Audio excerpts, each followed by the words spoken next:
वैसे तो सभी घरों में बहुएं अपनी ननद से परेशान रहती हैं, लेकिन रश्मि के घर में रश्मि अपनी ननद शीला से परेशान थी। और वो क्यों थी, ये आप खुद ही देख लीजिए। माँ जी, मैंने खाना बना दिया है। शीला से बोलिए ना वो अपना लंच पैक कर ले, तब तक मैं आपके बेटे का डॉक्यूमेंट ढूंढ देती हूँ। राजीव अपना सामान कहीं भी ठीक से नहीं रखते। शीला बेटा, भाभी ने तेरा लंच तैयार कर दिया है। मैं मंदिर पूजा करने जा रही हूँ। आज तू अपना लंच खुद पैक कर लेना बेटा, ठीक है? मम्मी, मैंने आपसे कितनी बार बोला है, मुझे शीला नहीं सैल बोला करो। चाइनीज नेम इसी तरह के होते हैं। वैसे आज लंच में क्या बना है? अरे आता जाता कुछ नहीं, बड़ी आई है चाइनीज बनने। अरे चीनी खा लेने से या नाम बदल लेने से कोई चाइनीज नहीं हो जाता। और तेरी तो शक्ल भी चाइना वालों से नहीं मैच करती। उनकी आंखें छोटी, नाक चिपटी। चल मेरा रास्ता छोड़, मुझे मंदिर जाने के लिए देर हो रही है। हाँ तो जाओ ना, रोका किसने है? और एक बात और है, मेरी शक्ल भले चाइनीज वालों से मैच नहीं करती, लेकिन वो लोग मेरे बड़े फैन हैं। अरे बाबा, अब चल, मुझे जाने दे।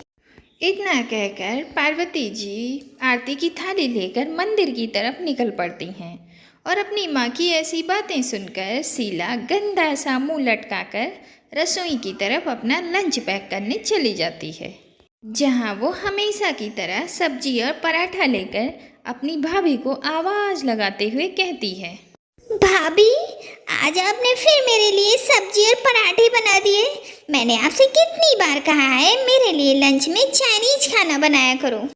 ब्रेकफास्ट और डिनर तो मैं इंडियन करती ही हूँ, कम से कम लंच तो मेरे हिसाब का बनाया करो। मेरी प्यारी ननद जी, मुझे चाइनीज बनाने का इतना शौक नहीं है। अगर आपको चाइनीज खाना पसंद है तो सुबह उठकर अपने लिए तुम खुद बना लिया करो। इसी बहाने तुम्हारी जल्दी उठने की आदत भी पड़ जाएगी। इस घर में सब मुझे हल्के में लेते हैं, लेकिन एक दिन जब मैं चाइना चली गई ना, तब समझ में आएगा कि मैं क्या चीज़ थी।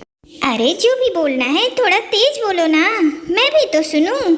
अपने आप में ही बात किए जा रही हो। चाइना में लोग अपने आप से ही बात करते हैं, इसलिए मैं भी अपने आप से बात कर रही हूँ। आपको चाइनीज नहीं बनना ना, तो इसलिए आप ये सब चीज़ें ना ही सीखो। इतना बोलकर शीला बिना लंच लिए ही कॉलेज की तरफ चली जाती है। धीरे धीरे समय गुजरने लगता है।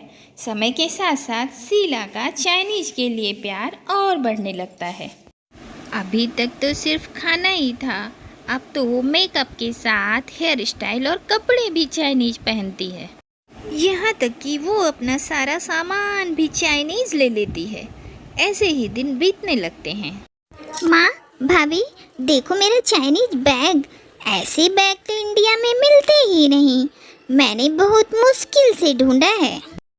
माँ, भाभी, आपको पता है मेरी एक फ्रेंड है, उसके मामा चीन में रहते हैं। बस मैं भी एक बार चीन चली जाऊँ, फिर मेरा सपना पूरा हो जाएगा।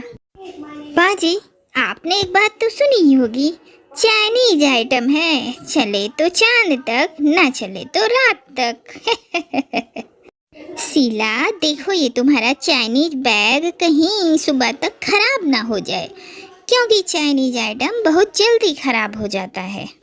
और ये जो चाइना जाने के सपने को लेकर तुम इतना ज़्यादा परेशान मत हो, क्योंकि तुम वहाँ जाकर भी उनके जैसी नहीं बन सकती, क्योंकि वो सब कुछ खाते हैं, जैसे सांप, बिच्छू। और तुमसे तो एक अंडा भी नहीं खाया जाएगा। सिर्फ नूडल्स खा लेने से कोई चिंग चोंग नहीं हो जाएगा। रश्मि बहू बिल्कुल ठीक कह रही है, इसीलिए कहती हूँ कि ये चाइना जाने का भूत सर से निकाल दे। चाइना जाने की कोई ज़रूरत नहीं है। इंडियन है, इंडियन की तरह रहे। समझ में आई बात? आप लोग भी देखना, मैं एक दिन चाइना जाके दिखाऊंगी। इसीलिए तो मैंने चाइनीज लैंग्वेज सीखने के लिए क्लास ज्वाइन कर ली है। अब मैं उनकी तरह बोलना भी सीख लूँगी और खाना भी सीख लूँगी। देख लेना, फिर मैं एक बार चाइना चली गई तो यहाँ लौट कर आऊँगी भी नहीं। तुम लोग खुद मेरे पीछे पीछे आओगे। इतना कहकर शीला वहाँ से चली जाती है। पर शीला की ये बात सुनकर पूरा घर परेशान हो जाता है। और शीला चाइनीज लोगों को इतना पसंद करती थी कि वो खुद को काफ़ी बदल चुकी थी। लेकिन उसको लाइन पर लाने के लिए रश्मि और पार्वती देवी मिलकर एक प्लान बनाते हैं। बहू, शीला की बात को लेकर तो मुझे बहुत डर लग रहा है। कहीं मेरी बेटी सचमुच में चाइनीज ना बन जाए और फिर कहीं वो भी ना चिंग चोंग करती फिरे। ना बाबा ना, मैं अपनी बेटी को चिंग चोंग नहीं बनने दूंगी। मेरी बेटी यहीं मेरे पास रहेगी। माँ जी आप फालतू में परेशान हो रही हैं। कुछ ही दिन में ननन के सर से ये चीनी बनने का भूत खुद ब खुद उतर जाएगा। मुझे तो नहीं लगता। बहू तू देख रही है ना, शीला पहले चाइनीज लोगों के बारे में सिर्फ बात ही करती थी। फिर पहले तो उसने अपना हुलिया बदला, फिर खाना पीना, और अब तो वो चाइनीज भाषा भी सीख रही है। अरे वो तो चाइना जाने के सपने भी देख रही है। बहू अब तू ही कुछ कर सकती है। कहीं ऐसा ना हो देर हो जाए। माँ जी आप इतना परेशान क्यों होती हैं? मैं हूँ ना, सब ठीक हो जाएगा। ननन जी के सर से तो मैं ये चाइना का भूत उतार कर रहूँगी, पर इसके लिए हमें कुछ करना होगा। अब दोनों सास बहू सोचते हैं कि दोनों मिलकर ऐसा क्या करें कि शीला के सर से चाइनीज लोगों का भूत उतर जाए।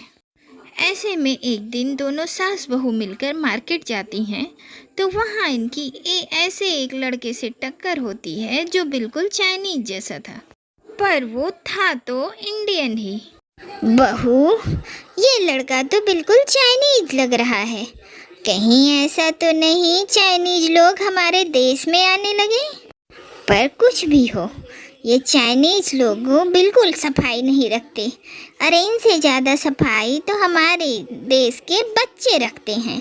देखो तो जरा, देखो इसकी नाक से कैसे पानी टपक रहा है। कैसा पागल सा लग रहा है ये चाइनीज लड़का। अरे आंटी जी, आप लोग क्या बोल रही हैं? मैं हिंदुस्तानी हूँ, मेरी बस शक्ल ही चाइनीज जैसी है। और देखो मैं हिंदुस्तानी की तरह नूडल्स खाता हूँ, उसमें एग डालकर। इतना कहकर जब वो लड़का जोर से हंसता है तो उसकी नाक फूलकर बाहर आ जाती है। यह देखकर रश्मि बहुत जोर से हंसने लगती है। तभी उसके दिमाग में एक प्लान आता है और वो अपनी सास से कहती है, माँ जी, इस चाइनीज लड़के को देखकर एक आइडिया आया है।